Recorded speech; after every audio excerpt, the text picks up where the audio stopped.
checklist do mozão, Eita! que virou uma live todos os anos no Dia dos Namorados, que se tornou uma referência para mim e logo se tornou um conteúdo que eu fiz do Gelo, que eu falo, eu me inspiro, né, no checklist do mozão, que é como encontrar um amor, foi mais ou menos um texto assim que eu fiz, mas que serviu para mim nessa transição, né, da separação, do divórcio e de encontrar a Nájila.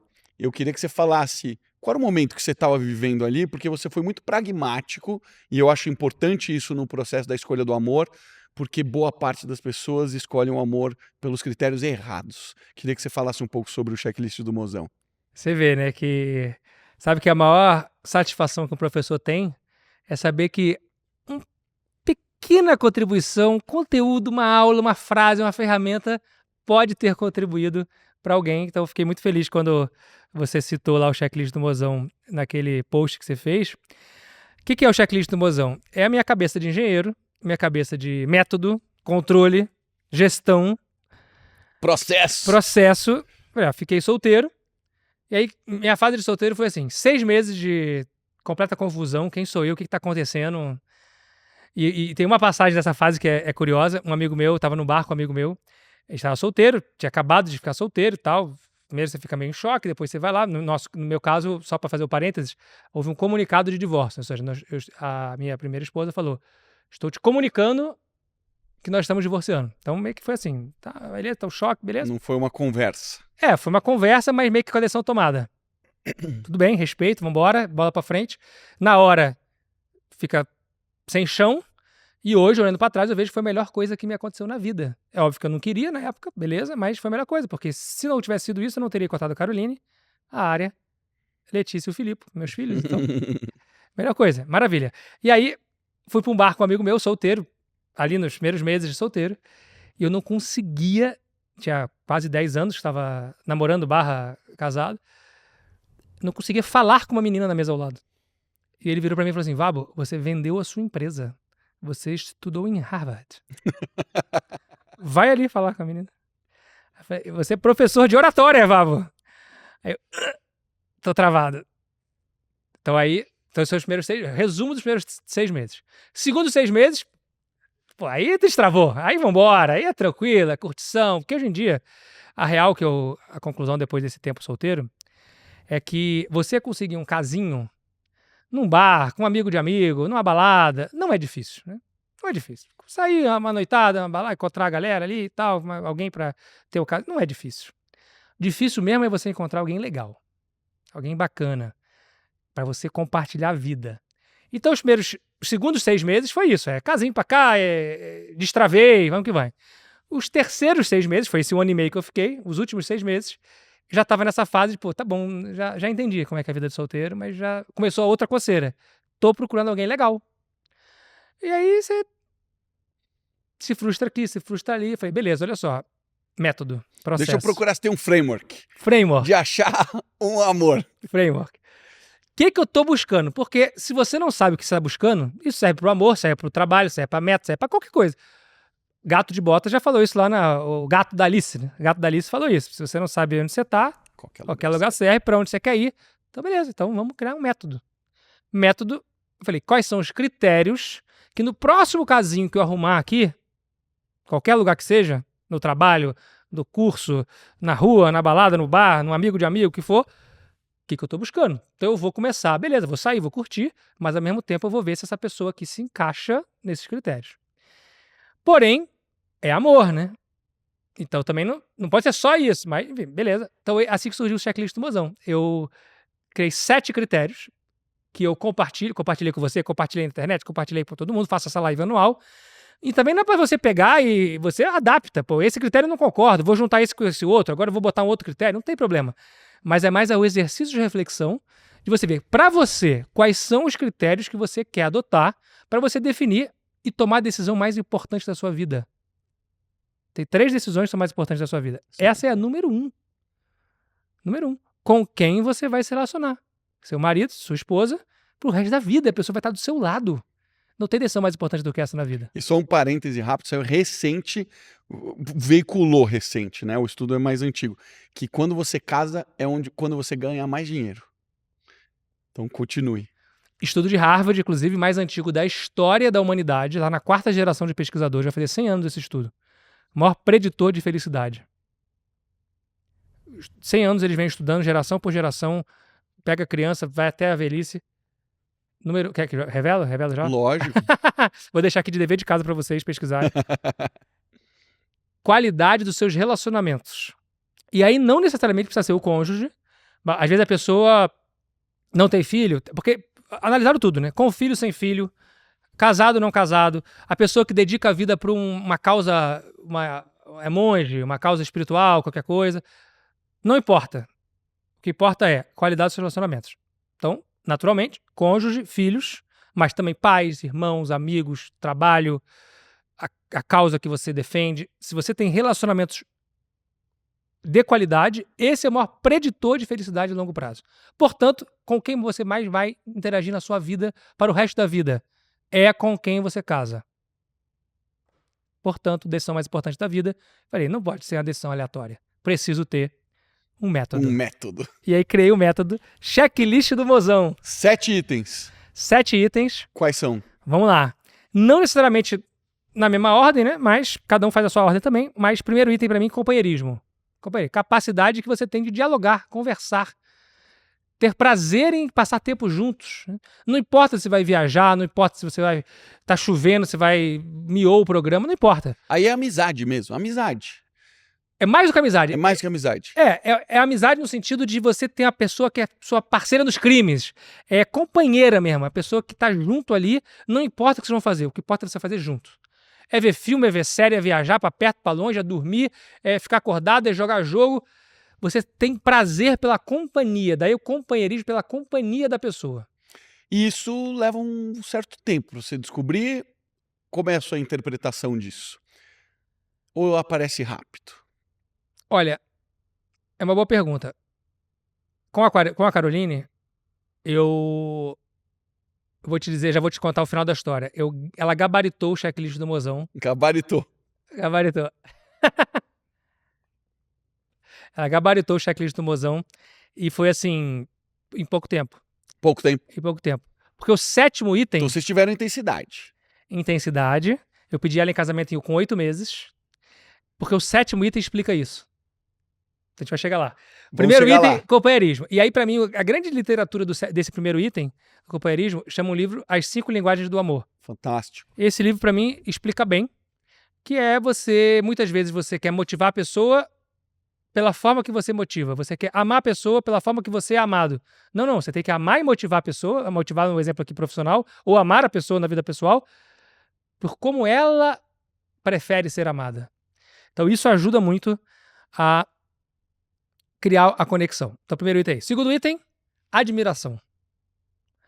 Então, você passa tempo junto, você gosta do companheirismo, mas mais do que isso, você respeita a pessoa pelo jeito que ela é.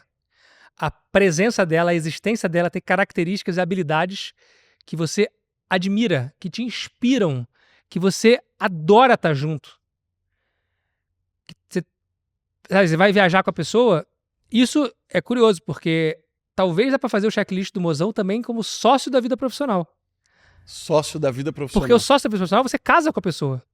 Eu brincava, meu sócio da minha primeira empresa, eu casei com ele, profissionalmente. Verdade. E no final, é isso. Ou seja, se você vai viajar com a pessoa, você passa horas e a conversa não acaba, e você vai trocando. Isso na amizade é muito comum também. Aliás, eu tenho isso com você. Todas as vezes, a gente foi viajar juntos. Teve um momento que a gente não parou de conversar. A gente troca, conversa, e o assunto não para, e aí você tem que trocar assunto. Porque você tem vínculo, tem conexão.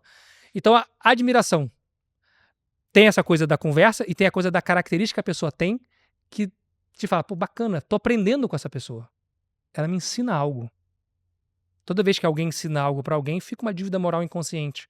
Porque, pô, eu quero estar com a pessoa que me ensina alguma coisa. Não é aquela pessoa chata que tá ali monopolizando, que não sei o quê. Então esse é o segundo. Admiração. Fantástico. Terceiro item do checklist do Mozão, que é um exercício de autoconhecimento importante, são os valores. Quais são os seus valores? Para você saber o que você busca os valores da outra pessoa, você tem que saber quais são os seus, para ver se tem match. Uhum. Pô, você é a pessoa que valoriza a honestidade. Aí você casou com a pessoa corrupta. Aí não dá, né? Você é a pessoa que valoriza trabalho duro, esforço, acordar cedo, ralar, nada cai do céu. Aí a pessoa, não, pô, que eu quero dar jeitinho, quero o caminho mais fácil, atalhos. Vai chegar uma hora que isso a conta vai pegar. cobrar. Então, entender os seus valores, para entender os valores da pessoa, fazer esse exercício e verificar o match. Vai pro próximo, eu quero comentar um pouco esse. Pode falar. Esse aqui exige autoconhecimento, né? Porque muitas vezes as pessoas bem sabem seus próprios valores, né? Só um parênteses. Você aumentou a temperatura, né? Beleza, só pra saber. Porque a gente fez gelo, então a gente tá congelando. Minha mão já tá fria, do Vavo deve estar mais ainda, né, Vavo? Exige autoconhecimento. Porque não é só os valores. É entender por que você faz o que você faz. Alguns chamam de causa, missão, propósito. É onde você quer chegar. É entender o que te move, quais são as suas motivações. Por quem você faz o que você faz. Que resumem princípios, valores, virtudes. Esse conjunto de características que são cruciais, que é uma bússola para tomada de decisão. Né? É um filtro de cagadas. Né? Vou tomar uma decisão. Peraí, deixa eu ver. Meu valor é isso, isso, isso. Essa pessoa não tem isso. Por que eu vou caminhar com ela? Pessoal e profissionalmente. Então, é um exercício importante. É que eu percebo que muitas vezes as pessoas começam um relacionamento e elas se apaixonam não pela pessoa, mas pela imagem que elas construíram daquela pessoa na cabeça delas. E a partir desse momento você começa a ignorar os maus comportamentos porque você tem a expectativa de que a pessoa é aquela que está na sua cabeça. Você, não, vai melhorar. Não, isso daqui vai resolver. Não, isso daqui. Então você deixa de ignorar os valores que as pessoas estão te mostrando. Por isso que eu tenho uma frase que eu repito, mas poucas pessoas entendem essa frase. Quando alguém te mostrar quem é, acredite. Porque as pessoas não querem acreditar. Então, eu acho que muitos dos problemas do início do relacionamento tem a ver com esse é o 3, né? Esse é o ponto 3, né? É o terceiro ponto. Você fala assim, cara, você precisa perceber e notar muito bem o comportamento da pessoa, porque aquilo ali é a expressão dos valores dela.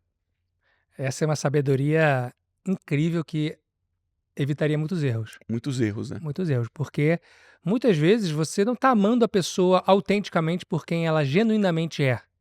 Você está amando o ideal que você fez, a expectativa que você criou, do filme da margarina de sábado de manhã ali na televisão, aquele coisa da família, mas no final das contas, a aceitação da realidade é um caminho para a felicidade.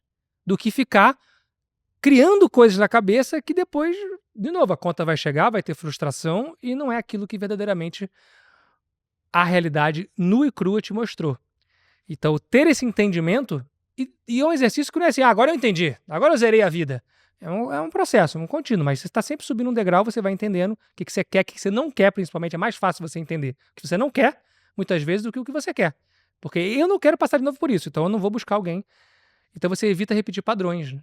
E aí toda a teoria freudiana de você estar repetindo o padrão de encontrar alguém parecido com seu pai, parecido com a sua mãe, e por aí vai, acaba voltando. E aí você não entende o que está acontecendo. É o terceiro relacionamento e é a terceira vez que dá errado. Pois é, porque mudaram as pessoas, mas você não mudou. É isso aí. Número 4. Número 4. Então, os valores é meio que essa resposta realmente. Quem você é, o que você considera que é importante, valoriza os valores. Os valores são o seu comportamento são os seus valores em movimento. Então, se o valor é o que você é, o número 4 é para onde você está indo. É a visão de longo prazo. Muito importante. O que você tem de plano futuro, de sonho grande, ou de qualquer tipo de tamanho de sonho para a sua vida? Porque vai ter choque também. Beleza, eu valorizo tais coisas, e tem 3. E eu vejo no futuro, minha visão que eu tenho, um sonho que eu tenho, ter filho. Aí outra pessoa fala, não quero ter. Eu tenho como visão de futuro morar na Austrália. Não, mas eu quero morar no interior do Mato Grosso do Sul. Eu quero ser uma pessoa pública. Quero ser a pessoa, vou trabalhar vou ser candidato, gestão pública. Não, mas para mim, eu quero ser a pessoa que vou ter sempre privacidade. Ferrou. Então, esse choque futuro, muitas pessoas também empurram com a barriga. Vai mudar de ideia. Filho, então, é clássico, né?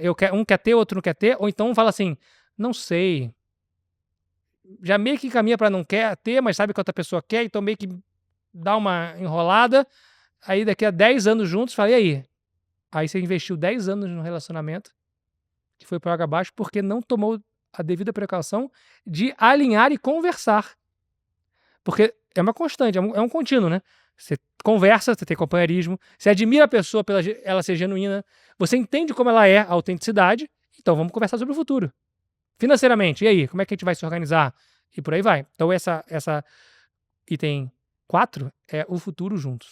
E tem essa questão de que às vezes as pessoas moram. Eu recebi 2 casos recentes de pessoas que namoravam à distância.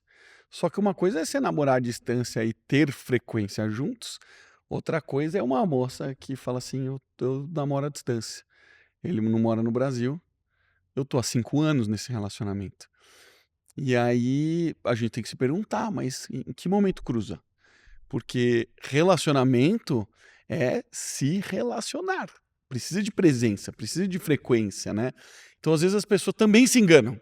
Porque, pô, é conveniente, eu fico aqui, ela fica lá e tá tudo certo, mas, pô, você tá se enganando, né? Você tá se enganando. Se não cruzar em algum momento, essa visão de longo prazo, cruza ou não cruza? Porque se não cruza, não vai ter relacionamento, né? E principalmente, se isso for tudo que é intencional, beleza, nós estamos morando separados, é relacionamento à distância, e vai ser assim pra sempre. Ótimo, nós combinamos isso. Ou não, vai ser por um período porque estamos precisando trabalhar e juntar dinheiro, não vai ter como ter junto aqui, mas temos um horizonte de tempo para daqui a 2 anos a gente vai dar um jeito, o que tiver que ser. Ótimo, intencional. Agora, filosofia Zeca Pagodinho não dá, né? Não dá. Deixa a vida me levar, a gente vai vendo, vamos ver o que acontece, parará. Aí você delegou pro acaso e você não tá sentado no motorista, no papel de motorista da sua vida. Protagonismo. Então, beleza, temos um plano, temos um tempo aqui, um sacrifício que a gente vai fazer, mas beleza, eu não quero ficar para sempre longe, então vamos organizar isso. Visão de longo prazo, item 4. Muito bom. Item 5. O item 5, ele é provavelmente o primeiro na ordem cronológica. Tá. Mas talvez o quinto ali, na prioridade, na importância, cada um define a sua prioridade. O item 5 é a química. A química. Ou seja, a primeira coisa que atrai em alguém é o quê? Você vai querer casar com alguém que minimamente você acha bonita. Pessoa bonita, pessoa atraente. Especialmente o homem, eu acho. Eu acho que o homem é muito drivado à beleza. E às vezes a gente erra aí. Mas eu acho que talvez as mulheres tenham a beleza, mas talvez não seja a beleza, só a beleza física, tem um pouco do charme. Eu acho que a mulher também tem coisa da beleza também. No final... Todo mundo, né? Eu acho que é o conjunto da obra. É a beleza, mais o charme, mais o sex appeal, mais o sexo em si mesmo, ou seja, a coisa da pele, a conexão química, físico-química ali.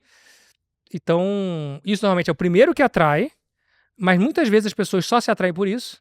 A pessoa é linda, maravilhosa, modelo, mas pô, não consegue conversar, você não admira nada, e aí você está atraído só por aquele ideal que talvez a paixão explique no curtíssimo prazo, mas não vai sustentar um relacionamento de décadas. Nesse meu período solteiro, que foi curto, conheci algumas mulheres e algumas delas falaram assim, cara, tem homem que te leva para jantar, não fala uma palavra, não conversa, ele quer um troféu, mas eu escutei muito isso. Então, quando eu falo, óbvio, o homem ele tem um instinto caçador. Então, quanto mais bonita a mulher, melhor a caça. Então, ele tem muito isso. Só que isso é um homem sem autoconhecimento, né? O homem que já evoluiu, que tem autoconhecimento, ele já entende isso. Ele entende que não é só isso. Só que é fácil se perder quando você caça uma mulher, vence, o sexo é muito bom, e aí você fica naquele começo enlouquecido pelo sexo e esquece de fazer o checklist do mozão. E aí você se apaixona pelo sexo, mas você não conhece a pessoa. Você não sabe mais nada daquela pessoa. E aí você tá apaixonado, porque quimicamente você se apaixona, porque a gente precisa de tempo. A mulher, depois do sexo, libera doses cavalares de ocitocina, se apaixona também. Pronto. Aí estão os dois apaixonados e não se conhecem. O que é um perigo, né? Então, esse primeiro passo do relacionamento, que é o lance da pele ali, não pode ficar muito tempo só ali, né, Vabo? Por isso, estrategicamente, eu quis botar ele em quinto lugar, para chamar a atenção de que, sim, é importante, é a primeira coisa, mas está longe de ser a mais importante. E principalmente a coisa do troféu, né, que é triste essa situação, porque que é o troféu? O troféu é uma coisa para você exibir para outros. Então você está tomando a decisão mais importante da sua vida, como já falamos aqui, para mostrar para os outros que você foi capaz de capturar alguém que esteticamente é bonito. Sendo que, na realidade, a vida é sobre saber perder. Essa é uma reflexão forte também. Saber perder. Se tudo der certo, nós vamos perder a nossa juventude, vamos perder a nossa beleza, porque vai perder o colágeno, vai perder a vitalidade, vai perder nossos pais, nossos avós primeiro, depois nossos pais, se tudo der certo. Porque se não der certo, a gente vai antes, né? Vai antes. Então, nós vamos algo que é efêmero, transitório, impermanente, que é a beleza estética sendo colocada em prioridade. Não estou dizendo, pessoa, você não tem que ter atração física. Não é essa a mensagem. A mensagem tem atração física, química, tem a coisa da conexão de pele, mas isso está longe de ser o mais importante para o longo prazo. Então, ter essa consciência é Muito fundamental. bom. Qual que é o sexto? Sexto item Sexto agora. item. Sexto item é o entorno. O entorno. Isso, para mim, foi um erro também que eu cometi outras vezes na minha vida, porque os 5 primeiros itens, pô, maravilha, teve conexão, gosto da conversa, planejamos o futuro juntos, mas aí depois você tem que interagir também com o pai e a mãe, o irmão e a irmã, primo a prima, os amigos, tudo que vem no entorno. Você casa com a família, também casa com os amigos da outra pessoa. Então é importante também saber se você tem essa conexão. É o mais importante? Também não. Eu coloquei aqui em sexto lugar. Cada um define a sua ordem de prioridade, como eu falei, mas tem um peso de importância. Porque você vai conviver também, no longo prazo, com as demais pessoas que essa pessoa, com esse indivíduo que você está trazendo para sua vida, vai aportar também para você. Portanto, ter essa análise é crucial. Eu acho que tem também as bandeiras. Bandeira amarela, que é o yellow flag, a bandeira vermelha. Esses dias eu vi um vídeo de um português sendo entrevistado e ele pergunta assim, quem vem em primeiro lugar, a sua mulher ou a sua mãe? E ele categórico, minha mãe. Vem em primeiro lugar é minha mãe.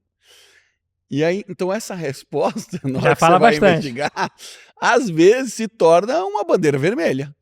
Cuidado, porque quem estudou um pouco de psicologia vai entender que essa relação pai e mãe, tanto para o homem quanto para a mulher, ela é uma relação delicada. Precisa entender se as coisas ali estão resolvidas ou não estão bem resolvidas. E esse entorno, às vezes, se torna o principal obstáculo do relacionamento. Total. E tem uma outra vantagem também de você fazer uma análise crítica no checklist do Mozão, quando você roda o checklist inteiro no item 6, que é o fruto, quando nasce, ele não cai muito longe da árvore. Você vai comer uma maçã, não nasceu na árvore de abacate. Certo? A maçã nasceu na macieira, o abacate no abacateiro, a manga na mangueira. Então existe alta probabilidade de, ao conhecer os pais, os irmãos, a família, você começa a entender mais também sobre com quem você está casando. Quais são os valores daquela família, qual foi a criação, que tipo de comportamento ali existe, tanto que vai te agregar quanto que pode ser um obstáculo. Ninguém é perfeito. Tudo... Eu falei que a Carol gabaritou, com certeza. Mas sempre tem elementos ali que você vai trabalhar. Ela gabaritou no sentido de ser algo especial de conexão comigo.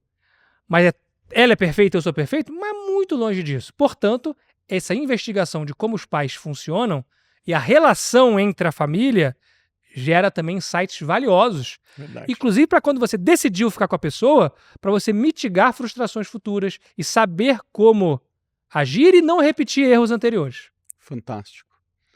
Chegamos no último. Chegamos no último, que era o spoiler do sétimo, que explica... O sétimo explica o quê? Explica o que a gente falou agora, né? Que a coisa da... O sétimo é o imponderável. O imponderável. Imponderável. É aquilo que, para além da cabeça técnica, científica, metodológica, processual do engenheiro, é o sentir. É o sentir, é o abstrato. É um plugin que você teve que instalar depois que você não tinha. Pois é, eu falei, tá muito técnico isso aqui. 6 itens, amor, o negócio é... Então tem que ter a parte do frio da barriga. Pô, não sei, eu gosto da pessoa porque eu gosto. Porque você fala assim, eu amo ela, eu a amo, porque ela faz macarrão pra mim. Eu amo minha esposa porque ela faz massagem no meu pé. Eu amo ela porque ela é linda. Tá bom, você não tá amando. Você tá amando o macarrão, você tá amando a massagem, você tá amando a beleza estética. Agora, eu não sei dizer porque eu a amo, porque com palavras não é capaz de... Não consigo traduzir isso. Eu consigo sentir algo muito forte, porque afinal, o poeta já dizia, né? O amor é algo que você não define, né? Então esse imponderável é a borboleta no estômago, é o frio na barriga, é aquela vontade bizarra de querer estar junto, como diz o outro poeta, né? Amar é o quê? Você querer estar perto quando longe e mais perto quando perto. Esse é o item 7, o imponderável, que aí foi quando eu comecei a perceber que eu precisava também aumentar o meu sentir.